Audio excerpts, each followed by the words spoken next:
Tonight on The Real Hustle, Jess and Alex fall out as Paul hustles this jeweller's. It's a little heavy though, I mean, I've never really... That isn't the same watch, this is a copper. You are joking. Alex meets his match when he tries to scam a restaurant. I'm not going to give you money. Look, that's fine, but... And one man is confronted by two unlikely coppers. Sorry, police emergency. Step away from the vehicle. This is The Real Hustle.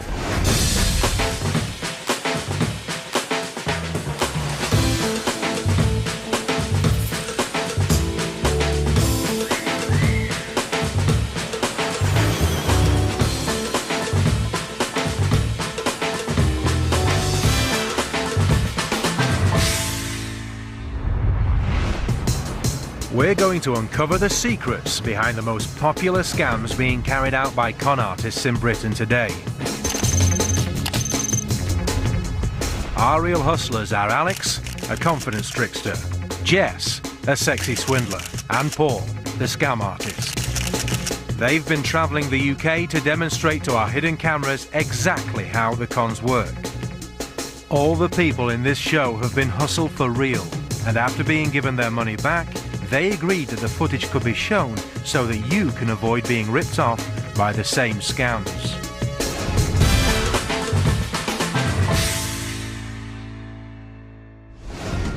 Shops that sell high-end expensive goods are natural targets for con artists, but their staff are notoriously difficult to scam. A flashy designer watch is the ultimate status symbol, but they don't come cheap. A top-of-the-range model can cost several £1,000s.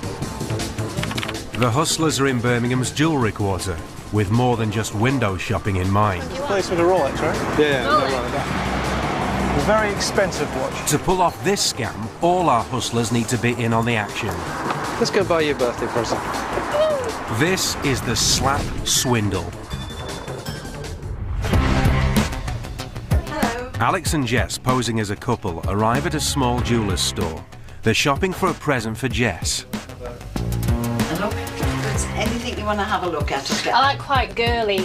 You like sort of girly? Well, what about something like that? No, but I like girly ones, and he likes really posh ones. Oh, do They can't agree on what kind of watch to buy and begin to argue. Try that on, seeing as I'm getting it for you. Why don't you try that on? No, I don't want to try Could that. have one. It's personal. The assistant politely tries to help them out. It's a small shop with no other sales staff on duty, and they're about to make her life increasingly difficult. Yeah, but I think it's about time, you know, we moved on with this stuff. But anyway, if I'm buying it for you, I've got to like it as well, right? There's a pinky one there similar to that. They're every shop assistant's worst nightmare. As the disagreement continues, a customer arrives. Another hustler. That we're never going to be able You can wear pink with most things, though, can't you? Like with a nice. Primary colour. Yeah. Are you okay, sir? Yeah, No, I'm just now. I'll make Can I it have a look quick little... classy, though. Thank you. Yes, of course, with pleasure. You dress nice, though. 14-year-old girls, man. If there's anything you want to have a look at, I'll get out. Yeah, remember. Have a look at the Omega here, please. I don't like stuff Omega? like that. Yeah. Sparks continue to fly, and the heated argument is getting out of control. All the time we're in Birmingham, right? It's cloudy and you're wearing sunglasses. Yes, it How is. ridiculous. Can I have a look at Holding my that? hair up. Yes. If you don't like them, then you should. Trying to ignore the commotion on the other side of the shop, Paul asks to try on a top-of-the-range watch. Playboy thing. And That's the Daytona. That's what I like, though. Second hand, yeah? Yes, Oh, I'm second. sorry. Well, you know what to do then, don't It's you? 1200. Well, I'm going to get a pink watch. Which is a good It's worth £1,200. I'm not interested in watches like that. All right, Like okay. what my mum would wear. The disturbance is distracting the shop assistant. Look at the one that you like. Okay. You guys can size it for me, I think. Yes, of I'll course. pick something. You What pay I for just it. said to you, watch that I'm not getting that one. Class or something. Excuse me, do you mind? All right, mate. Easy, relax. Really just embarrassing. Stop trying to look like a footballer's wife, for God's But sake. you know what's hell with you? You just stop trying to make me into somebody I'm not. Will you calm down? We're in public. I'm sorry. Will you calm down? Will you stop trying to make me into somebody I'm not? You want to get what you Just want. calm down, all right? After handing the watch back, Paul promises to return when the shop is quieter. Are you not going to have a look at one of these? No, I don't. The argument has lost the assistant a possible sale. I'm so sorry. Okay. Paul leaves the shop to get away from all the aggravation. Then you're not going to have a watch. Fine. Jess and Alex finally take the argument outside. Who's so sorry. I'm so sorry. Surprised and flustered by the row, when the manager returns, the assistant can't wait to tell him all about the argument. I had a fella and a girl come in. She wanted sort of a girly watch, very pretty girl. Yeah. And then the fella rang the bell, let him in. Yeah. So can I have a look round? I said yes, of course. He said, is that a Rolex? I said yes, Oh, that's right. Rolex. Showing it to him, and all of a sudden, biggest barney I've ever heard in my life. Stop trying to look like a footballer's wife, for God's I sake. don't know what's happened with you. Can you stop? Anyway, the fella said, do you mind? And they're still carrying on. And he said, yes. He said, would you mind? He said. She can't believe what's just happened, but there's an even bigger shock in store. That isn't the same watch. This is a copper. You are joking. Oh my God. The £1,200 watch has turned into a cheap fake. I didn't leave him, Gary. No, listen, Nothing I know like you that. would, but So how was it done? Mail call. Earlier on, Alex and Paul took delivery of a parcel. It contained a cheap imitation watch bought from the internet, and they know the shop has the same model. This is the vital prop for the scam. Wait a minute. Rolex only has one L. Back at the jeweller's, Alex and Jess enter the shop first. They'll be providing the distraction. Yeah, if you're like 12. As planned, their bickering gets the assistant's full attention. Well, that's quite... Let me see that. Meanwhile, outside, Paul hides the fake watch up his sleeve, and Alex subtly gives him the signal to enter the shop. I just know you're getting something outside. that we never can... Paul knows exactly what he wants, the watch that matches his cheap fake. The arguing couple are an irresistible distraction, and the concerned assistant can't help but watch. This is all Paul needs. Excuse me, do you mind? All right, mate. It's easy. When he asks them to quieten down, it's a signal that he's ready to make his move. Stop trying to look like a footballer's wife, for God's sake. The slap distracts the shop assistant, and for a split second, she takes her eyes off Paul. He switches the watches. It's quick, and she doesn't spot a thing. Let's see that again. Watch carefully as Paul brings the fake watch out of his sleeve.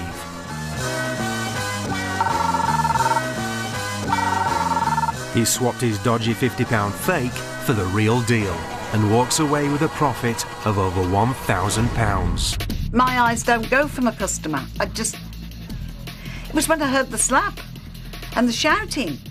He already turned round. I just must have gone like that.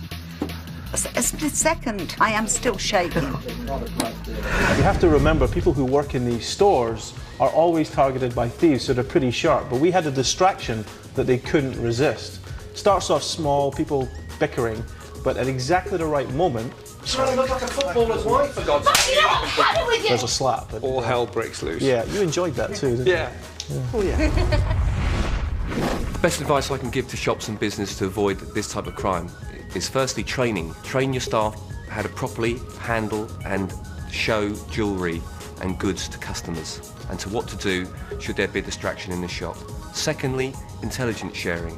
Intelligence sharing with other jewellers and with the police as to various scams and techniques used by criminals.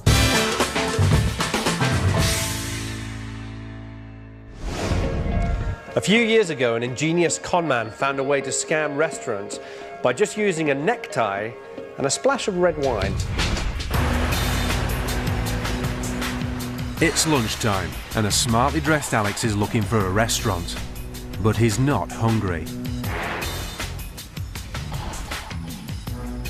He's at the counter and it looks like he's ordering, but he's not staying for lunch. Thank you very much. Cheers. Instead, he leaves with money from the till. He's just scammed them. But how did he pull off this one? And what does this tie have to do with it?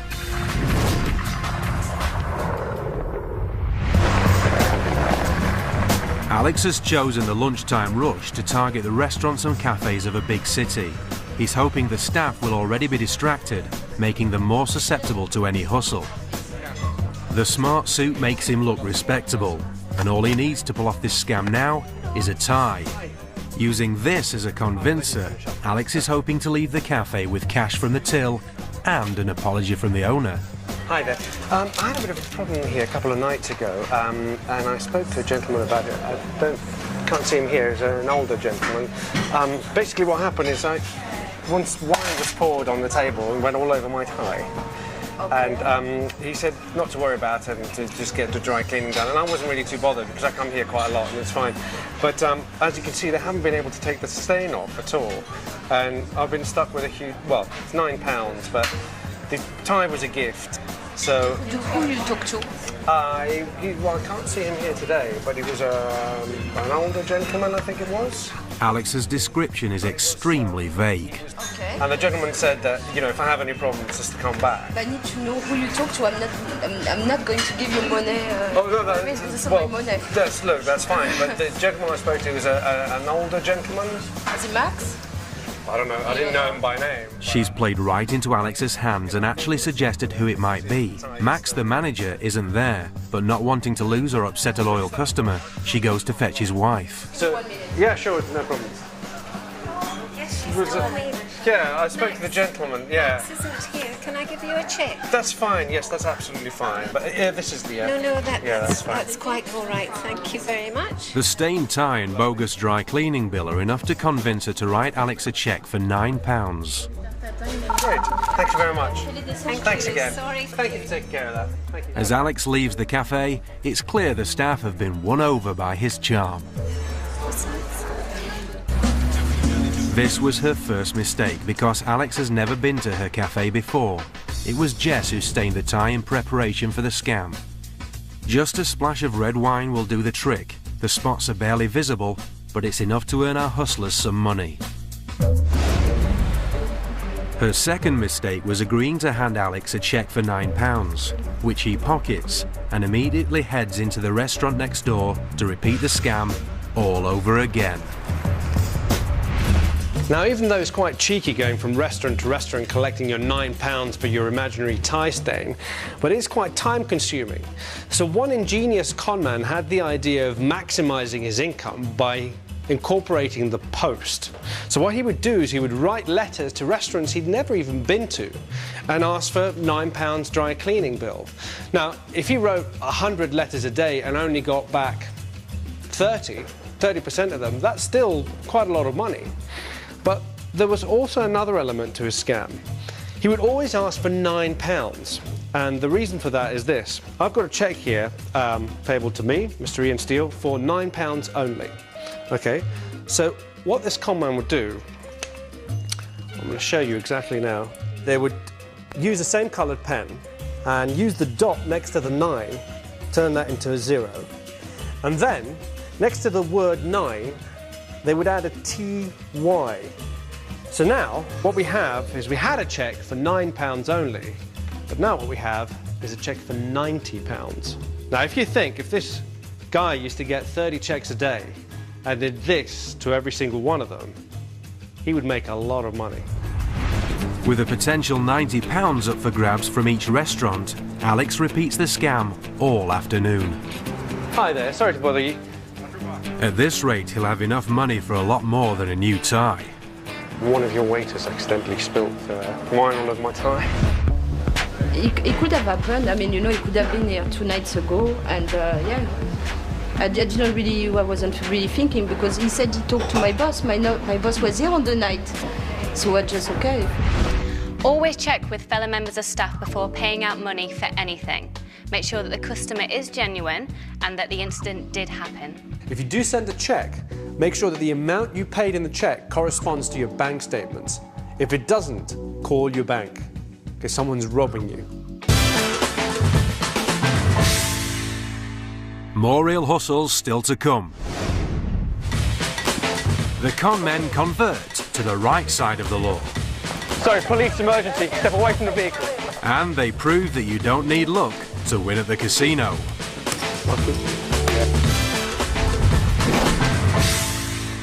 The Real Hustlers are going to show you how to win some free drinks off your mates by using proposition bets on some unsuspecting customers in this bar. The proposition bet suckers you in as it's a bet on an event or outcome that you believe can only go one way. And it always does go one way, the hustler's way. So watch and learn. windshield. It's Alex's turn to get around him, but of course, he doesn't intend to pay for it. He's found some victims who'll do that for him. Who from here thinks they can drink fast? You can drink fast? Yeah. You can drink fast? Reasonably, yeah. Do you think you could drink this pint in 30 seconds? Let's do it in 30 You can do it? In 30 seconds? 30 seconds. Yeah, 30 seconds. It's not a pint. In 30 seconds. Hang on, wait. If you could do it in 30 seconds, yeah, I'll buy everybody a round of drinks. Everybody here? Yeah, everybody here, this group here. If you can't do it in 30 seconds, you buy myself a drink, everybody else here, plus Paul and Jess who are sitting in the bar. Yeah? Ready? I'm going to time you. Hang on, whoa. I'll tell you the word go. Go. 5 seconds. How many was that? That's 7 seconds. Not too bad. And you were umming and ahhing about 30. However, the reason why I'm not that upset is because I asked you a very clear question, which was, can you drink this in 30 seconds? And you drank it in 7. So I could have done it. So you owe me and the rest of the guys, and Paul and Jess, a round of drinks, because I asked you to drink it in 30. But you're a good sport. Now let this man go to the toilet. So if someone ever asks you to do something in 30 seconds, make sure you make it exactly 30 seconds and not less. He could be a pedantic hustler, and that means it's your round.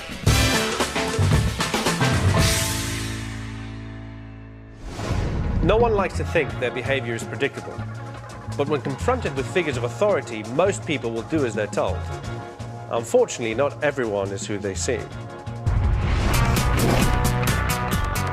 Alex and Paul are about to put a tried and tested scam into action. But before they make their hit, they need to get into character. Assuming the identity of undercover coppers, they need to create a convincing disguise. And with fake IDs, handcuffs and walkie-talkies, they're ready for extreme social compliance. Alex and Paul are at a retail park, lying in wait for the right target. They spot a punter leaving a shop and heading for his car. Okay. They've got their mark. Sorry, police emergency. Step away from the vehicle. Can you please hand me the keys to the car? Hand me the keys to the car now. Thank you. ETA about 5 minutes. Stay there. All right, step away from the vehicle. This is a cut. Yeah, you can see that. So step away from the vehicle. I'm going to have to put you under arrest, okay? Call this number. You'll get your vehicle back. It's a police emergency. Go, go, go, go!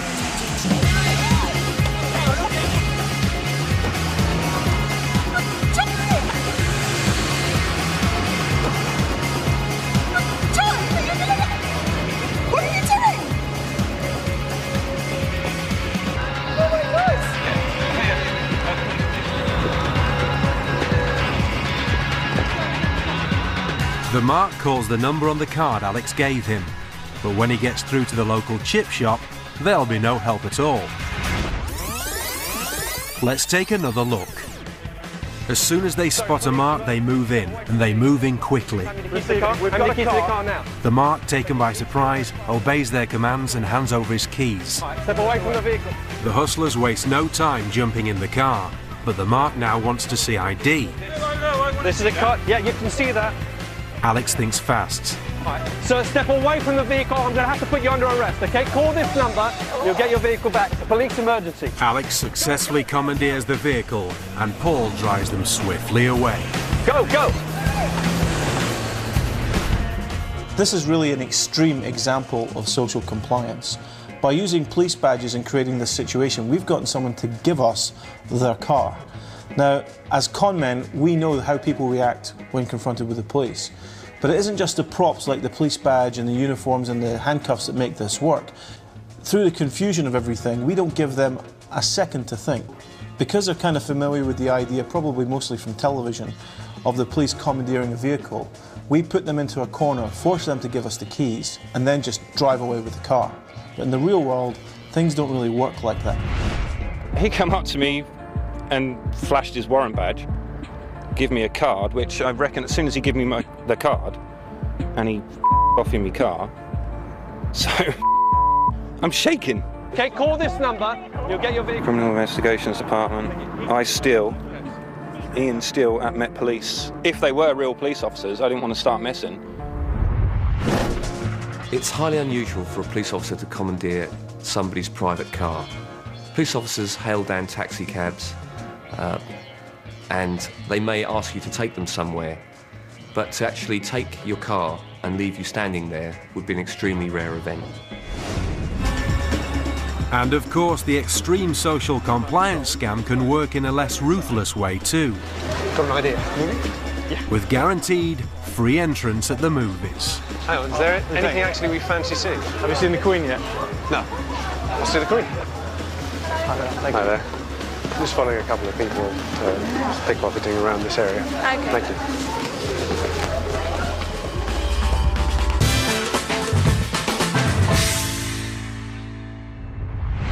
Roulette is the ultimate game of chance, but for us, it's about expert timing. Gambling's about big money and good luck, and it's one of the favourite targets for hustling. We set up a casino night and invited a bunch of real people to come along and play. Alex and Paul are here to put their casino hustling skills to the test, and we've got our cameras in position to try to catch them doing it. Welcome to Roulette Scams.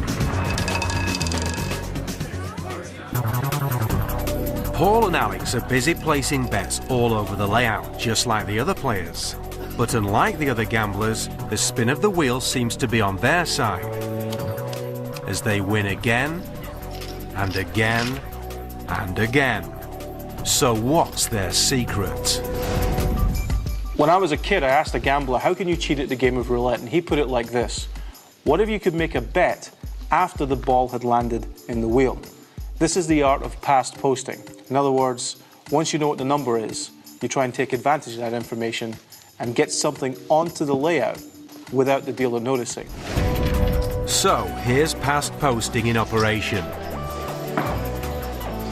There are no bets on the red diamond. But a moment later, an extra chip appears on the winning colour. But how's it done? Now, a roulette table can get quite busy, and usually you'll have one croupier there, and they can be very easily distracted by people chatting to them, or they're cashing up for other people. What I do is I keep a chip hidden underneath my arm here, and I'm also at the same time holding a couple of chips here. I'm looking at the wheel, and I'm looking to see what colour comes down. And depending on what colour, so let's say we've got a red colour coming down, I will actually come in to make a bet. As I come in, of course, the dealer will tell me off and say, well, you're too early or you're too late. Giving my apologies, looking straight at the dealer, I lift my arm up and say, I'm so sorry. But in the action of going forward to placing a bet, I've managed to sneak one of my chips right into the right colour, so that chip is going to get paid off. Even close up, one moment nothing, the next a winning bet for the hustler to collect on. Another popular method of placing your chips on a number after it's landed is, let's say I had my 3 chips here on number 14, and I was slightly unlucky because the number 13 came in. So I'm only one off. Well, just by being a little bit sneaky, I can introduce some cash, ask the dealer to make some change for me, and as I lean forward to give her the money to be very helpful, I just nudge my chips just slightly back on the halfway line. Now, having my chips onto that line means that I get 17-1 on my money. That could be a lot of money depending on the value of those chips. And I know that move seems a little bit obvious, but at a busy roulette table, you only need to get away with it once. And at 17-1, that's worth the risk. A more advanced move, a past posting move, would go like this. I'm going to make a move on the table. And while I make that move, I'm going to try and get some more chips down on the layout. Now, naturally, if I'm working with a dealer who's pretty savvy, they're not going to fall for anything. So it has to be a little bit cleverer. I happen to have 4 of Alex's chips. These have been passed to me by a third party. What we're going to do here is I'm going to make a bet, but the bet's going to be a late bet or an early bet. Either way, the dealer's going to call it off. As I reach over like this, all attention is on here. But I'm secretly laying these chips underneath my arm. So the bet looks like this. I come back. The dealer's going to tell me to take those chips back. I'm going to apologize, but Alex is going to make a very healthy profit on that line. No more bets now, thank you. In the casino, we can see this sting play out. Under the cover of placing a late bet, Paul drops Alex's chips onto the winning line. Here it is again. One moment the square's empty, then when Paul sits back down, it's loaded with chips. It's subtle but very effective, and Alex collects on a bet he didn't even place. Yeah. Had a feeling. We could actually take this idea one step further. If we put a bet down here for Alex, then he's going to make a lot of money. If I can get it on a number that hits, we're going to make an awful lot of money. How do we do that? Let's imagine there are some bets down on number 32. We don't happen to have a bet on that number. But I'm ready with 2 of Alex's £100 chips underneath my stack. If I see that number comes up, just before the dealer can look over, I come over like this and lay these down and say, can I put a bet down now? It's a joke, but the dealer's going to make me take the chips away. Usually they don't have much of a sense of humor. But I only take my chips away, leaving these over here. Alex has got £200 on a 35-to-1 number, and he hasn't gone anywhere near it. And this is probably one of the most brilliant pass posting scams that has ever been invented. By working as a team and using the past posting technique, our boys beat the house and walk away with a stash of cash, leaving the casino out of pocket and the other players wondering how they did it. The chap in the right corner, I would say, yeah, he was all over the table. So I was trying to watch him to see what his luck was. He put the bets over the table and it paid off, actually. He looked like he was playing the game like everybody else. I would like to pay attention to what he's doing next time.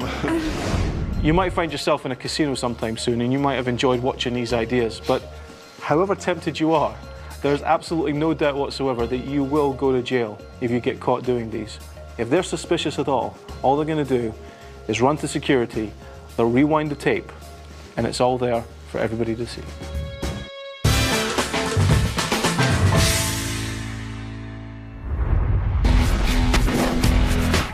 All these hustles were carried out for real. That isn't the same watch. This is a copper. You are joking. If you want to avoid being conned, don't take strangers at face value. And remember, if it sounds too good to be true, it probably is. On the way next tonight, after all that scamming, we get our own back as we go conning the con men next.